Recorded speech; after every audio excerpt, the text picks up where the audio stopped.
मेरे भोलेनाथ शिव भक्तों, आज हम 12 ज्योतिर्लिंग के बारे में जानने और उनका रहस्य क्या है, तो आइए सुनते हैं सोमनाथ और मल्लिकार्जुन ज्योतिर्लिंग की दिव्य कथा। ओम नमः शिवाय।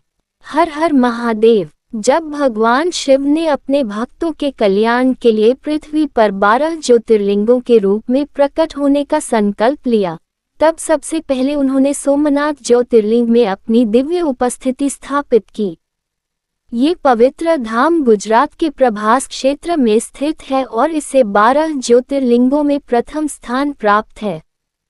पुराणों के अनुसार चंद्रदेव सोम ने दक्ष प्रजापति की 27 पुत्रियों से विवाह किया था, लेकिन वे केवल रोहिणी से अधिक प्रेम करते थे। इससे अन्य पत्नियां दुखी होकर अपने पिता दक्ष के पास पहुंचीं। क्रोधित दक्ष ने चंद्रदेव को श्राप दिया कि उनका तेज और सौंदर्य धीरे धीरे नष्ट हो जाएगा। श्राप का प्रभाव इतना भयानक था कि चंद्रमा का प्रकाश दिन प्रतिदिन कम होने लगा। पृथ्वी पर अंधकार छाने लगा, औषधियां सूखने लगी, समुद्र की लहरें बदल गईं और देवता भी चिंतित हो उठे। निराश होकर चंद्रदेव ने देवताओं से सहायता मांगी। सभी ने उन्हें भगवान शिव की शरण में जाने की सलाह दी। चंद्रदेव प्रभास क्षेत्र पहुंचे और वहां कठोर तपस्या आरंभ की। उन्होंने अनेक वर्षों तक केवल ओम नमः शिवाय मंत्र का जाप किया। उनका शरीर दुर्बल हो गया, परंतु उनकी भक्ति कभी कम नहीं हुई। अंततः भगवान शिव प्रसन्न होकर दिव्य प्रकाश के साथ प्रकट हुए। उन्होंने कहा, हे सोम, सच्ची भक्ति कभी व्यर्थ नहीं जाती। तुम्हारा श्राप पूरी तरह समाप्त नहीं होगा, क्योंकि यह तुम्हारे कर्मों का फल है। लेकिन मेरी कृपा से तुम प्रत्येक महीने घटोगे भी और फिर बढ़ोगे भी। इसी कारण संसार में कृष्ण पक्ष और शुक्ल पक्ष का क्रम चलता रहेगा। भगवान शिव ने वही ज्योतिर्लिंग के रूप में निवास किया और वह स्थान सोमनाथ ज्योतिर्लिंग कहलाया।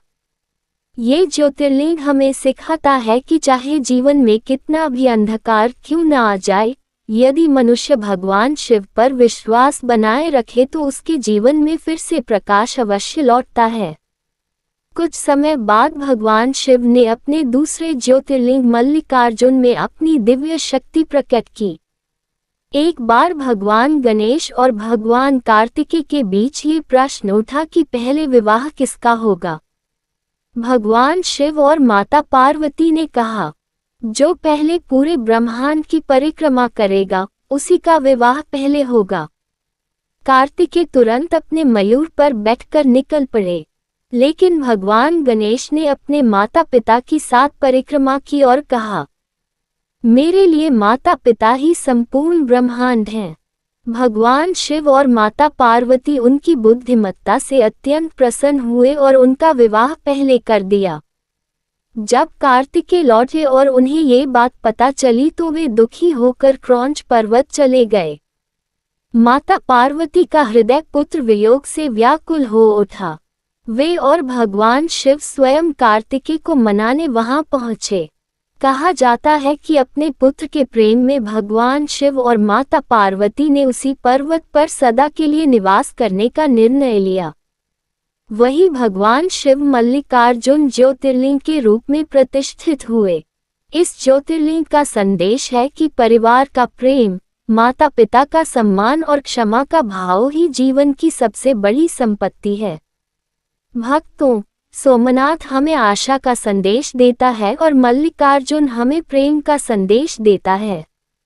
दोनों मिलकर सिखाते हैं कि भगवान शिव केवल संहार के देव नहीं, बल्कि करुणा, क्षमा और असीम प्रेम के सागर हैं। लेकिन भगवान शिव की सबसे अद्भुत लीला अभी शेष है। महाकालेश्वर, ओंकारेश्वर और केदारनाथ की दिव्य कथा। ओम नमः शिवाय। हर हर महादेव। सोमनाथ और मल्लिकार्जुन की दिव्य कथाएं सुनने के बाद अब समय है भगवान शिव के उन ज्योतिर्लिंगों का रहस्य जानने का, जहां स्वयं महादेव ने अपने भक्तों की रक्षा के लिए अद्भुत लीलाएं की। सबसे पहले बात करते हैं महाकालेश्वर ज्योतिर्लिंग की, जो उज्जैन नगरी में स्थित है। यह एकमात्र ज्योतिर्लिंग माना जाता है जहां भगवान शिव दक्षिणमुखी स्वरूप में विराजमान हैं। प्राचीन समय में उज्जयिनी नगरी में वेदप्रिय नाम के एक महान ब्राह्मण रहते थे। वे प्रतिदिन भगवान शिव की आराधना करते और लोगों को धर्म का मार्ग दिखाते थे। उसी समय दूषण नाम का एक अत्याचारी राक्षस उस क्षेत्र में आतंक फैलाने लगा।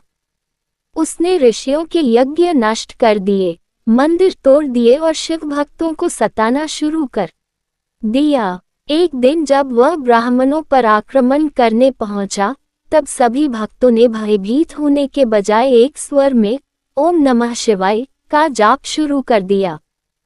तभी पृथ्वी कांप उठी, आकाश में भयंकर गर्जना हुई और धरती फट गई। उस दिव्य प्रकाश से भगवान शिव महाकाल के भयंकर रूप में प्रकट हुए। उनकी तीसरी आंख से निकली अग्नि ने दूषण के अहंकार का अंत कर दिया। कुछ ही क्षणों में अधर्म का विनाश हो गया। भक्तों की प्रार्थना पर भगवान शिव वही महाकालेश्वर ज्योतिर्लिंग के रूप में विराजमान हो गए। महाकालेश्वर हमें सिखाते हैं कि जो व्यक्ति सत्य और धर्म के मार्ग पर चलता है, उसकी रक्षा स्वयं महादेव करते हैं।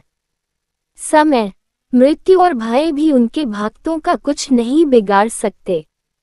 अब आइए चलते हैं पवित्र नर्मदा नदी के तट पर, जहां स्थित है ओंकारेश्वर ज्योतिर्लिंग। कथा है कि एक समय विंध्य पर्वत को अपने वैभव और ऊंचाई का अहंकार हो गया। उसने सोचा कि वह संसार का सबसे महान पर्वत बन जाएगा, लेकिन अहंकार कभी भी ईश्वर को प्रिय नहीं होता।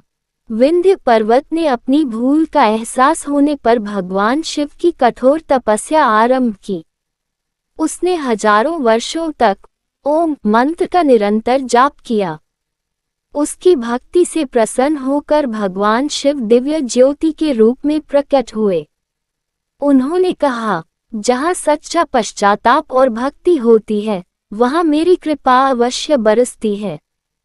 भगवान शिव ने वही ज्योतिर्लिंग के रूप में निवास किया, जो आज ओंकारेश्वर के नाम से प्रसिद्ध है। ये ज्योतिर्लिंग हमें सिखाता है कि अहंकार मनुष्य को ईश्वर से दूर करता है, लेकिन विनम्रता उसे भगवान के चरणों तक पहुंचा देती है। अब बात करते हैं हिमालय की गोद में बसे दिव्य धाम केदारनाथ ज्योतिर्लिंग की। महाभारत युद्ध समाप्त होने के बाद पांडव अपने ही संबंधियों की मृत्यु से अत्यंत दुखी थे। वे अपने कर्मों के प्रायश्चित के लिए भगवान शिव के दर्शन करना चाहते थे, लेकिन भगवान शिव उनसे अप्रसन्न थे और उन्हें तुरंत दर्शन नहीं देना चाहते थे। महादेव ने एक विशाल बैल नंदी का रूप धारण कर हिमालय की ओर प्रस्थान किया। जब भीम ने उस बैल को पहचान लिया और पकड़ने का प्रयास किया, तब भगवान शिव भूमि में समाने लगे। उस समय बैल का पृष्ठभाग कुबड़ केदारनाथ में प्रकट हुआ और वही ज्योतिर्लिंग स्थापित हुआ। भगवान शिव ने पांडवों को दर्शन देकर कहा, सच्चा पश्चाताप मनुष्य के हृदय को पवित्र कर देता है। जो अपनी भूल स्वीकार कर धर्म के मार्ग पर लौट आता है, उसे मैं अवश्य क्षमा करता हूँ। आज भी लाखों श्रद्धालु कठिन पर्वतीय यात्रा करके केदारनाथ पहुँचते हैं। ये यात्रा केवल एक तीर्थ नहीं, बल्कि धैर्य, विश्वास, तपस्या और आत्मसमर्पण की परीक्षा मानी जाती है। महाकालेश्वर हमें निर्भय बनना सिखाते हैं, ओंकारेश्वर हमें विनम्रता का मार्ग दिखाते हैं और केदारनाथ हमें बताते हैं कि सच्चे पश्चाताप और अटूट विश्वास से भगवान शिव की कृपा अवश्य प्राप्त होती है। लेकिन अभी भगवान शिव के 5 और दिव्य रहस्य शेष हैं। भीमाशंकर, काशी विश्वनाथ और त्रयंबकेश्वर की दिव्य कथा। ओम नमः शिवाय। हर हर महादेव। भगवान शिव के प्रत्येक ज्योतिर्लिंग में केवल एक मंदिर नहीं, बल्कि एक गहरा आध्यात्मिक संदेश छिपा है। अब आइए उन 3 दिव्य ज्योतिर्लिंगों की कथा सुनते हैं, जहां भगवान शिव ने अपने भक्तों की रक्षा, धर्म की स्थापना और मानवता के कल्याण के लिए अद्भुत लीलाएं की। सबसे पहले बात करते हैं भीमाशंकर ज्योतिर्लिंग की। प्राचीन काल में भीम नाम का एक अत्यंत शक्तिशाली राक्षस था। वह कुंभकर्ण का पुत्र था। अपने पिता की मृत्यु का बदला लेने के लिए उसने कठोर तपस्या करके अपार शक्ति प्राप्त कर ली। शक्ति मिलते ही उसने ऋषि मुनियों, देवताओं और शिव भक्तों पर अत्याचार करना शुरू कर दिया। मंदिरों को नष्ट किया जाने लगा, यज्ञों में बाधा डाली गई और लोगों के मन में भय भर गया। उसी समय एक महान शिव भक्त राजा सुदक्षिण अपने राज्य में प्रतिदिन भगवान शिव की पूजा करते थे। भीम ने उन्हें बंदी बना लिया और कहा, यदि जीवन चाहिए तो शिव की पूजा छोड़ दो। लेकिन राजा ने शांत स्वर में उत्तर दिया, प्राण चले जाएं तो चले जाएं, पर मैं अपने भोलेनाथ का नाम कभी नहीं छोड़ूंगा। राजा ने कारागार में भी मिट्टी का शिवलिंग बनाकर ओम नमः शिवाय का जाप जारी रखा। उनकी अटूट भक्ति से पूरा वातावरण शिव में हो गया। जब भीम ने क्रोध में आकर उस शिवलिंग को नष्ट करना चाहा, तभी एक तेजस्वी प्रकाश प्रकट हुआ। उसी प्रकाश से भगवान शिव स्वयं प्रकट हुए। उनके त्रिशूल के एक ही प्रहार से भीम का अंत हो गया और धर्म की पुनः स्थापना हुई। भक्तों की प्रार्थना पर भगवान शिव वही भीमाशंकर ज्योतिर्लिंग के रूप में विराजमान हो गए। ये ज्योतिर्लिंग हमें सिखाता है कि जो व्यक्ति कठिन से कठिन परिस्थिति में भी भगवान का साथ नहीं छोड़ता, उसकी रक्षा स्वयं महादेव करते हैं। अब आइए चलते हैं मोक्ष की नगरी काशी की ओर। कहा जाता है कि यह नगरी भगवान शिव को इतनी प्रिय है कि प्रलय के समय भी इसका आध्यात्मिक महत्व बना रहता है। भगवान शिव स्वयं यहाँ विश्वनाथ के रूप में निवास करते हैं। पुराणों में वर्णन मिलता है कि एक भक्त जीवन भर भगवान शिव का स्मरण करता रहा। जब उसके अंतिम समय का क्षण आया, तब यमदूत उसे लेने पहुंचे। उसी समय मंदिर की घंटियां बज उठी और दिव्य प्रकाश फैल गया। भगवान शिव स्वयं वहां प्रकट हुए और उस भक्त के कान में तारक मंत्र का उपदेश दिया। उस मंत्र के प्रभाव से भक्त का भय समाप्त हो गया और उसे मोक्ष की प्राप्ति हुई। तभी से यह विश्वास प्रचलित है कि काशी विश्वनाथ अपने सच्चे भक्तों का अंतिम क्षण तक साथ नहीं छोड़ते। वे उन्हें जन्म मृत्यु के भय से मुक्त होने का मार्ग दिखाते हैं। काशी विश्वनाथ हमें सिखाते हैं कि सच्ची भक्ति कभी व्यर्थ नहीं जाती और भगवान शिव अपने भक्तों का हाथ अंत तक थामे रखते हैं। अब सुनिए त्रयंबकेश्वर ज्योतिर्लिंग की पवित्र कथा। ब्रह्मगिरि पर्वत के समीप महर्षि गौतम अपने आश्रम में रहते थे। वे अत्यंत दयालु और धर्मपरायण थे। एक समय उस क्षेत्र में भीषण अकाल पड़ा। जल के बिना लोग और पशु पक्षी सभी कष्ट में थे। महर्षि गौतम ने भगवान शिव की कठोर तपस्या की और प्रार्थना की, हे करुणामय महादेव, इस भूमि पर रहने वाले सभी प्राणियों की रक्षा कीजिए। भगवान शिव उनकी निस्वार्थ प्रार्थना से अत्यंत प्रसन्न हुए। उन्होंने मां गंगा से कहा कि वे पृथ्वी पर अवतरित होकर इस क्षेत्र को पवित्र करें। मां गंगा ने यहाँ गोदावरी नदी के रूप में प्रकट होकर समस्त जीवों को जीवनदान दिया।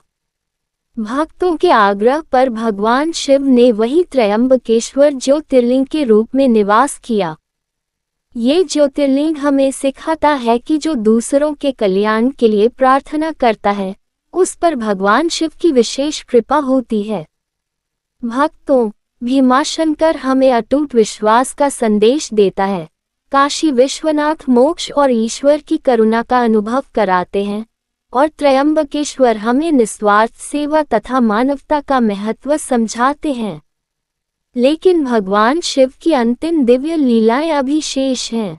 वैद्यनाथ, नागेश्वर, रामेश्वरम और कृष्णेश्वर की दिव्य कथा। ओम नमः शिवाय, हर हर महादेव। अब हम भगवान शिव के अंतिम 4 ज्योतिर्लिंगों की पावन कथाओं का श्रवण करेंगे। इन कथाओं में भगवान शिव की करुणा, क्षमा, भक्ति और धर्म की रक्षा का अद्भुत संदेश छिपा हुआ है। वैद्यनाथ ज्योतिर्लिंग की कथा। लंका के राजा रावण भगवान शिव का महान भक्त था। उसने महादेव को प्रसन्न करने के लिए कठोर तपस्या की। जब वर्षों तक भगवान शिव प्रकट नहीं हुए, तब रावण ने अपना एक एक सिर काटकर शिवलिंग पर अर्पित करना शुरू कर दिया। जब वह अपना 10वां सिर भी अर्पित करने वाला था, तभी भगवान शिव प्रकट हुए। उन्होंने रावण के सभी सिर पहले जैसे कर दिए और उसके घावों को अपने स्पर्श से भर दिया। इसी कारण भगवान शिव यहाँ वैद्य चिकित्सक के रूप में प्रसिद्ध हुए और यह स्थान वैद्यनाथ ज्योतिर्लिंग कहलाया। ये कथा सिखाती है कि भगवान शिव सच्ची भक्ति से प्रसन्न होते हैं, लेकिन वे अहंकार का समर्थन नहीं करते।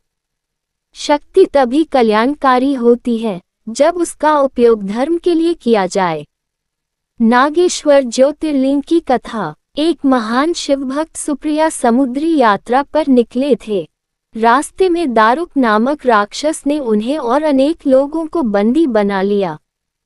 कारागार में भी सुप्रिया ने सभी कैदियों से कहा, डरो मत, सब मिलकर ओम नमः शिवाय का जाप करो। भगवान शिव अवश्य हमारी रक्षा करेंगे। सभी भक्त एक साथ मंत्र जप करने लगे। अचानक पूरा कारागार दिव्य प्रकाश से भर गया।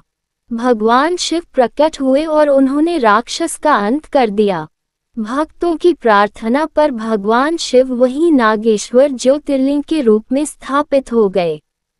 ये ज्योतिर्लिंग हमें सिखाता है कि भय कितना भी बड़ा क्यों न हो, भगवान का नाम उससे कहीं अधिक शक्तिशाली होता है। रामेश्वरम ज्योतिर्लिंग की कथा। जब भगवान श्री राम माता सीता को मुक्त कराने के लिए लंका जाने वाले थे, तब उन्होंने समुद्र तट पर भगवान शिव की पूजा करने का निश्चय किया। श्री राम ने रेत से शिवलिंग बनाकर पूरे विधि विधान से पूजा की और प्रार्थना की, हे महादेव, यदि मेरा उद्देश्य धर्म की रक्षा और सत्य की विजय है, तो मुझे सफलता प्रदान करें। भगवान शिव प्रसन्न हुए और श्री राम को विजय का आशीर्वाद दिया। रावण पर विजय प्राप्त करने के बाद श्री राम पुनः उसी स्थान पर आए और भगवान शिव का आभार व्यक्त किया। आज वही स्थान रामेश्वरम ज्योतिर्लिंग के नाम से विश्वभर में पूजित है। ये कथा हमें सिखाती है कि स्वयं भगवान श्री राम ने भी विजय से पहले भगवान शिव की आराधना की। इसलिए सफलता मिलने पर कभी अहंकार नहीं करना चाहिए। वृषणेश्वर ज्योतिर्लिंग की कथा। बहुत समय पहले घुष्मा नाम की एक महान शिव भक्त महिला रहती थी। वे प्रतिदिन 101 शिवलिंग बनाती, उनकी पूजा करती और फिर उन्हें जल में विसर्जित कर देती। उनकी भक्ति देखकर कुछ लोग उनसे ईर्ष्या करने लगे। एक दिन उनके इकलौते पुत्र की हत्या कर दी गई। जब लोगों ने घुष्मा को ये दुखद समाचार दिया, तब भी उन्होंने रोने के बजाय कहा, जिस शिव ने मुझे ये पुत्र दिया है, वही उसकी रक्षा भी करेंगे। मैं अपनी पूजा अधूरी नहीं छोड़ूंगी। उन्होंने पहले की तरह पूरी श्रद्धा से भगवान शिव की आराधना की। पूजा समाप्त होते ही उनका पुत्र जीवित होकर उनके सामने आ गया। उसी क्षण भगवान शिव स्वयं प्रकट हुए और बोले, हे पुत्री, तुम्हारी अटूट श्रद्धा ने मुझे अत्यंत प्रसन्न किया है। आज से मैं इसी स्थान पर वृषणेश्वर ज्योतिर्लिंग के रूप में सदैव निवास करूंगा। 12 ज्योतिर्लिंगों का वास्तविक रहस्य। भक्तों, इन 12 ज्योतिर्लिंगों का संदेश केवल मंदिरों की यात्रा करना नहीं है। सोमनाथ सिखाते हैं, कठिन समय के बाद भी जीवन में प्रकाश लौट सकता है। मल्लिकार्जुन परिवार और प्रेम का महत्व। महाकालेश्वर समय और मृत्यु से भी ऊपर है शिव का संरक्षण। ओंकारेश्वर अहंकार छोड़कर विनम्र बनो। केदारनाथ सच्चा पश्चाताप ईश्वर तक पहुंचाता है। भीमाशंकर अटूट विश्वास की रक्षा स्वयं महादेव करते हैं। काशी विश्वनाथ सच्ची भक्ति मुक्ति का मार्ग बनती है। त्रयंबकेश्वर निस्वार्थ सेवा सबसे बड़ा धर्म है। वैद्यनाथ भगवान शिव दुखों के वैद्य हैं। नागेश्वर भगवान का नाम भय पर विजय दिलाता है। रामेश्वरम सफलता से पहले विनम्रता आवश्यक है। कृष्णेश्वर, अटूट श्रद्धा और धैर्य से असंभव भी संभव हो जाता है। यदि हम इन 12 संदेशों को अपने जीवन में उतार लें, तो हमारा हृदय ही भगवान शिव का सच्चा ज्योतिर्लिंग बन सकता है। आइए अंत में पूरे विश्वास के साथ प्रार्थना करें। हे देवों के देव महादेव, हमारे जीवन से अहंकार, क्रोध, लोभ और भय को दूर कीजिए। हमें सत्य, सेवा, करुणा और भक्ति के मार्ग पर चलने की शक्ति दीजिए। हमारे परिवार पर अपनी कृपा बनाए रखिए और हमारे हृदय में सदैव अपनी दिव्य ज्योति प्रज्वलित रखिए। ओम नमः शिवाय। हर हर महादेव। भगवान शिव शंभू की जय।